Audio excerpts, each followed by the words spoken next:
Speaker, Majority Leader. may I interpolate, gentlemen? Majority Leader. There being no other member who wishes to Mr. Speaker. interpolate the... Can I be allowed to interpolate? Oh, I'm sorry. I did not notice. Party list Abamin, the Honorable Rodriguez, who wishes to interpolate the gentleman from Party list ICARE. Thank you, Speaker.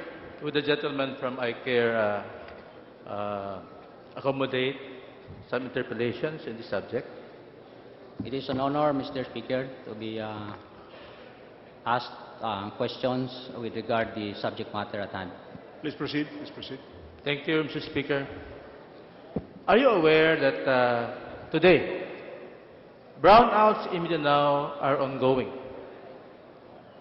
We have a plant at Yusamis Oriental, the Stayag, that is being rehabilitated. And this is now a recurring problem, which I think your previous speech will cover some solutions to it. Are you aware of that, Mr. Colleague?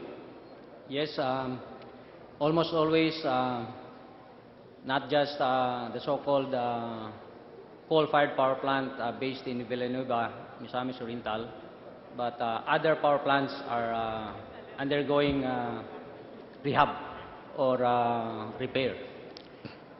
You said that we are at a critical stage of power crisis, no?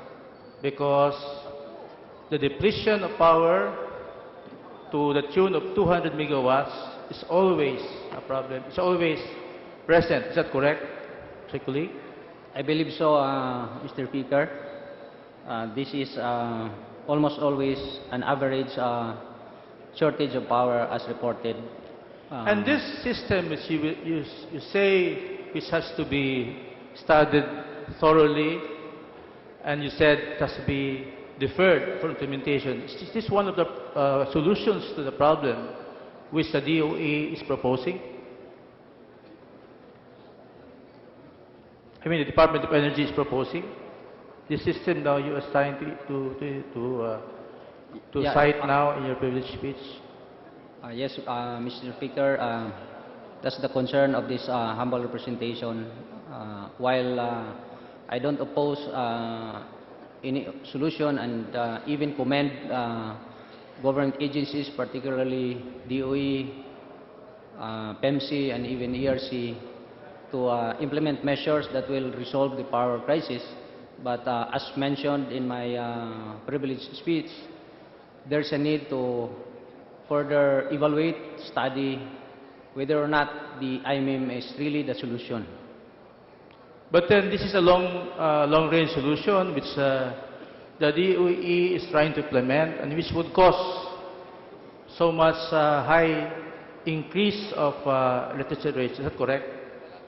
Yes, if we implement IMM, I believe the price of electricity in Mindanao will really rose, and as I mentioned, from 3 centavos to 73 centavos per kilowatt hour, to the detriment of our electricity consumers, particularly the so-called lifeline consumers. Yes, I would like to thank you for that information, because that is new to me regarding this system which you are describing now. But on a larger note, may I give this observation that I join you in your cause for finding ways how we can uplift our people in Mindanao through the increase of power in Mindanao. And it is my observation, no, that the Department of Energy has actually not lifted a finger to solve the power crisis. You know, by tomorrow until October, they were bidding out, as they will bid out, the 4 power barges left in the country. These power barges are those barges that should have been used in contingency measures, meaning in emergency cases. And as you pointed out in your previous speech, we don't have much more capacity, power capacity to speak of.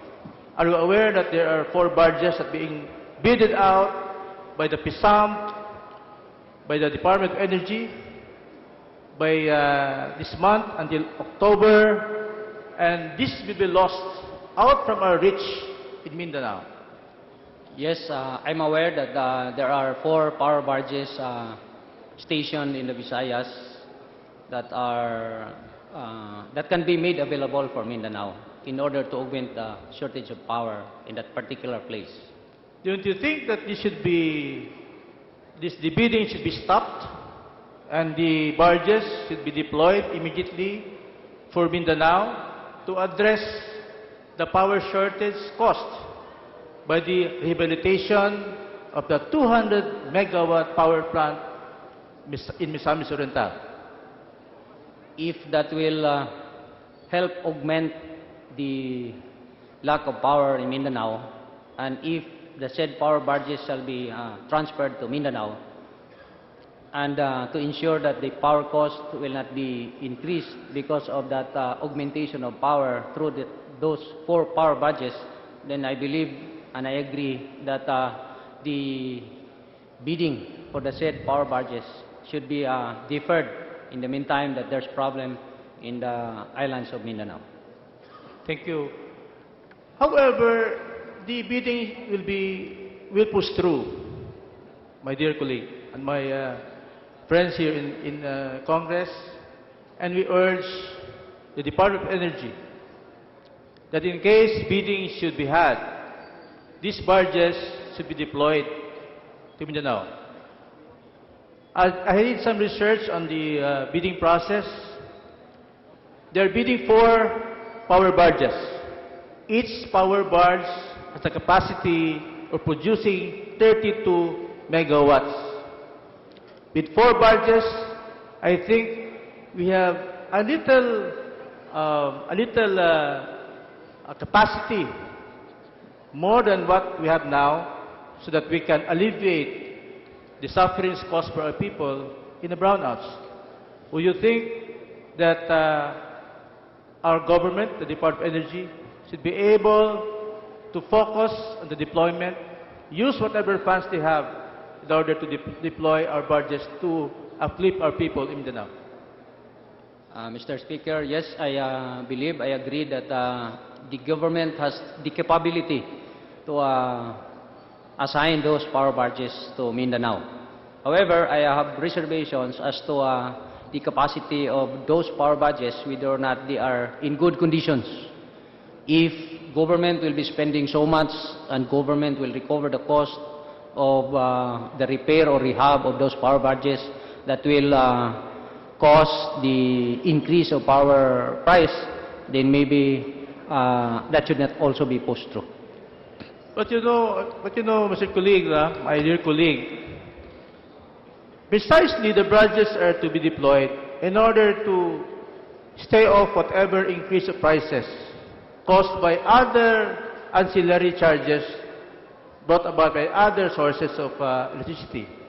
And I think if we deploy the power barges, we will be using it for base load purposes, meaning we will be paying the regular course, the regular payment due to the barges in terms of the expenses on diesel only, and not on other expenses.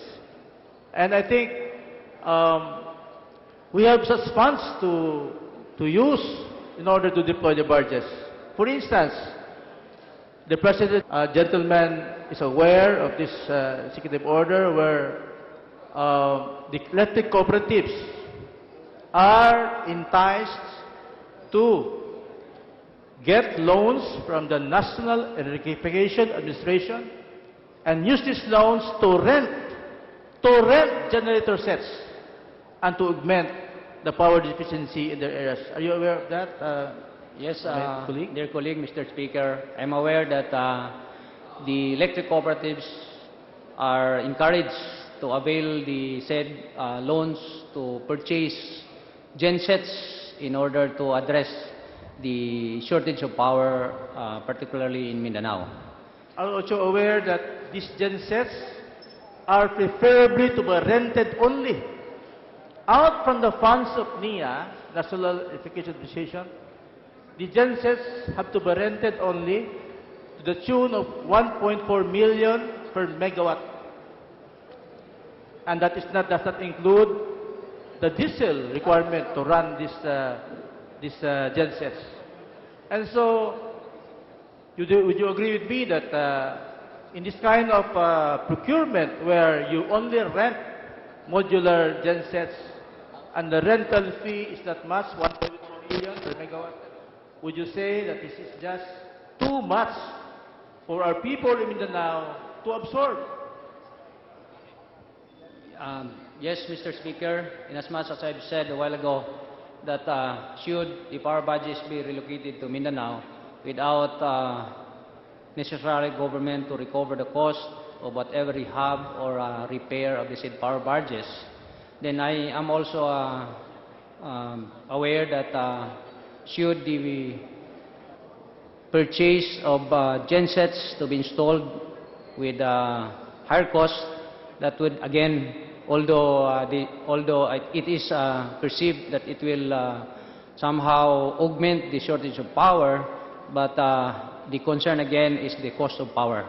That would definitely be absorbed by the end consumers. Would you agree with me that in this particular case, when we rent or buy modular generator sets, it would cause the skyrocketing of electric prices in Mindanao, rather than to deploy these barges as they are, repair them, and then have this operated in Mindanao? Would you agree with me, Mr. Colleague? Mr. Speaker, I agree with my colleague that definitely the price of power in Mindanao with the installation, with the purchase and installation and the commercial operation of those powered gensets will increase the cost of power. You know, when the EO 137 was signed, 4.5 billion of the Malampaya funds were transferred to National Irrigation Administration. 4.5 billion pesos from the Malampaya funds. And yet, we cannot deploy our 4 barges to Mindanao, probably to the tune of, or expenses of about, I think, less than 1 billion. We have to spend 1 billion. Why do we have to spend 4.5 billion in buying generation sets, where we can deploy through our Malampaya funds, use it for the deployment and rehabilitation of our power plants in Mindanao? Would you agree with me, Mr. Colleague? Yes, as I've said a while ago, that's why I proposed to this House of Congress that the implementation of IMEM should be deferred at this point in time for want of further study and evaluation, because there may be, aside of course from the preparedness of Mindanaoans, the electric cooperatives in particular, there may be other solutions to augment the shortage of power other than IMEM. Yes, so this subject should have been my privilege speech later, but then this subject is very relevant. And so I have to interpolate you for giving this information to our people. And we urge the Department of Energy to immediately deploy the 4 barges in Mindanao. Use the funds in Malampaya in order to finance the rehabilitation and transfer the 4 barges to Mindanao. There's one already in Davao, Power Barge 104, and the 3 are stationed now in Iloilo, Power Barge 123, 102, 101, 102, 103. And we face a very grave crisis in Mindanao now, which can be solved through some diligent programming of our government agencies, particularly the Department of Energy and the PISANG, for that matter. And I thank my dear colleague from the ICARE for giving this time for the interpellation. And Mr. Speaker, thank you.